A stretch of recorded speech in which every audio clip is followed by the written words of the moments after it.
Good morning, students. In our previous lecture, we had a discussion on aldehydes, ketone, and carboxylic acids. Students, today we are going to start our new chapter, that is amines. Students, amines के लिए आपको पता है amines बेटे ये amino compound होते हैं। जैसे मैं बात आपसे करूं, आपने यूरिया के बारे में, आपने प्रोटीन के बारे में, आपने हार्मोन के बारे में, बेटे ये ऐसे सब्सटेंसेस हैं में आपको दिखाई क्या पड़ेगा बेटे, जो फंक्शनल ग्रुप प्रेजेंट होता है बेटे वो में इधर NH2 और NH और बेटे N as the functional group present. तो बेटे ये जो फंक्शनल ग्रुप ये जो प्रेजेंट होते हैं, पक्का आपको पता क्या लगेगा, these functional group are derived from बेटे ना replacement of 1, 2 or all the hydrogen of ammonia by an alkyl or aryl group here। जैसे बेटे बात हम आपसे करें, हम एक दो एग्जांपल आपको देते हैं। मान लो जैसे हमने आपसे कहा कि बेटे we have a compound here कि ये आपकी NH3 है, अमोनिया है। बेटे इसके हाइड्रोजन को आप क्या करो, एक हाइड्रोजन को रिप्लेस कर दो एल्किल ग्रुप से। अगर आप रिप्लेस करोगे तो definitely you have the compound here RNH2। Likewise बेटे अमोनिया को क्या करो, उसके दो हाइड्रोजन को बेटे दो एल्किल ग्रुप से रिप्लेस कर दो। We have R2NH as the compound. We have the third situation that आपने क्या किया, सारे हाइड्रोजन को बेटे आपने रिप्लेस कर दिया एल्किल ग्रुप से, तो definitely you have the compound here R3N। आपको दिखाई क्या पड़ेगा, ऑल दीज कंपाउंड बेटे हियर इधर RNH2 or R2NH or R3N, these are collectively called as amines here। Okay, अब आप ये R ग्रुप एल्किल होना कोई जरूरी नहीं है, इट मे बी फेनिल। बेटे अगर ये R एल्किल होगा तब तो आप कहेंगे बेटे ये एलिफैटिक अमीन बनी हुई है। और अगर बेटे R की जगह हम लोग क्या करें, इसमें कोई फेनिल ग्रुप ले लें या कोई फेनिल ग्रुप ले लें या कोई एराइल ग्रुप ले लें, तो जो रिजल्टिंग अमीन होगी that should be called as the aromatic amine here। तो स्टूडेंट्स आप डिफाइन करना चाहो तो कर सकते हैं, those class of organic compound which are obtained by the replacement of 1, 2 or all the hydrogen of ammonia by an alkyl or aryl group here। Friends, after that let us take the classification of बेटे amines। amines का classification आप करना बेटे इसके दो तरीके हैं।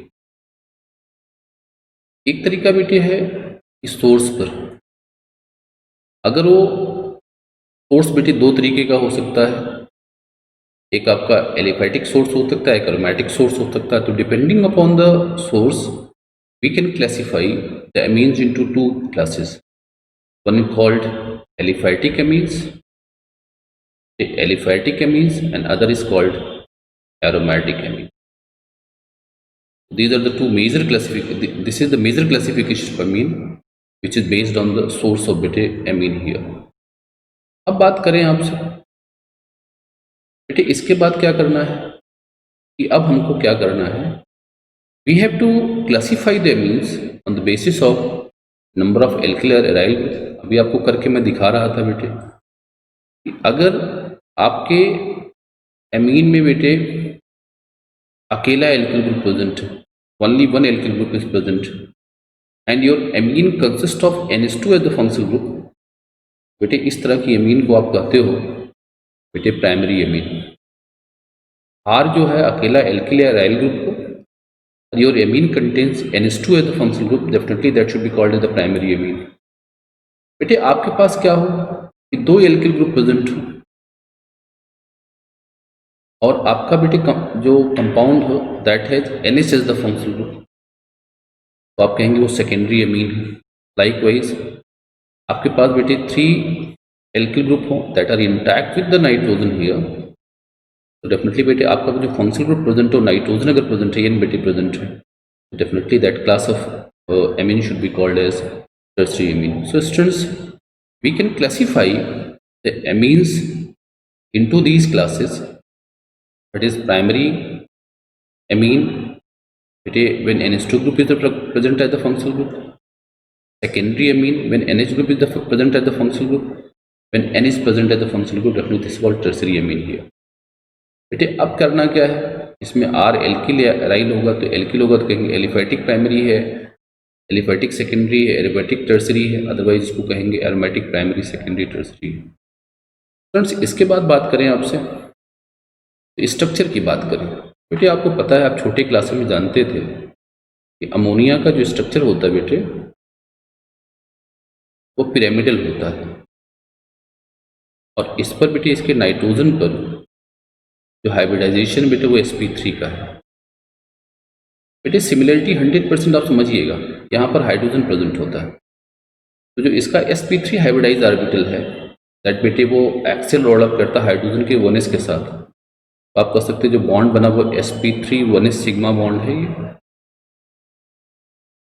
बेटे ये बना हुआ है। अब आपकी जो एमीन है उसमें कोई बड़ा अंतर नहीं बेटे, खाली करना क्या होता है, उसके एमीन के नाइट्रोजन पर चाहे वो प्राइमरी हो चाहे सेकेंडरी हो चाहे टर्सरी हो, all have sp3 hybridization.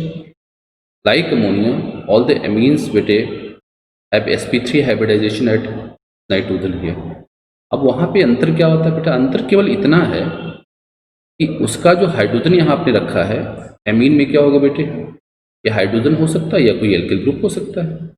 Primary में एक एल्किल ग्रुप और 2 हाइड्रोजन होंगे, सेकेंडरी में बेटे 2 एल्किल ग्रुप और 1 हाइड्रोजन होगा, टर्सरी में बेटे सारे एल्किल ग्रुप होंगे।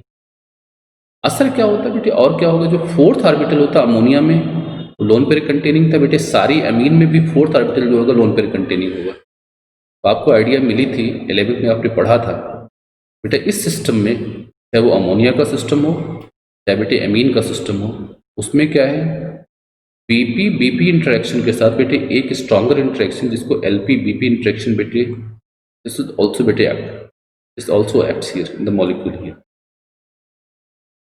along with the beta, in addition to the BP interaction, your molecular system also have the LP BP interaction. और आपने कहा था LP BP interaction is stronger than BP BP interaction. बेटे stronger होने के नाते क्या होता है, जो मॉलिकुलर डायमेंशन जो एंगल है, जो आपका बेटे जो एंगल है बॉन्ड एंगल है, दिस गेट डिस्टॉर्टेड, ये जो इंटरेक्ट स्ट्रॉन्गर है। एज ए रिजल्ट बेटे यहाँ पर हाइब्रिडाइजेशन sp3 भले है, लेकिन ड्यू टू डिस्टॉर्शन ऑफ बेटे एलपी बीपी इंटरेक्शन यहाँ पर क्या जो बॉन्ड एंगल मिलता है आपको, डेफिनेटली बेटे this found to only 108 degree instead of 109 degree 25 minute.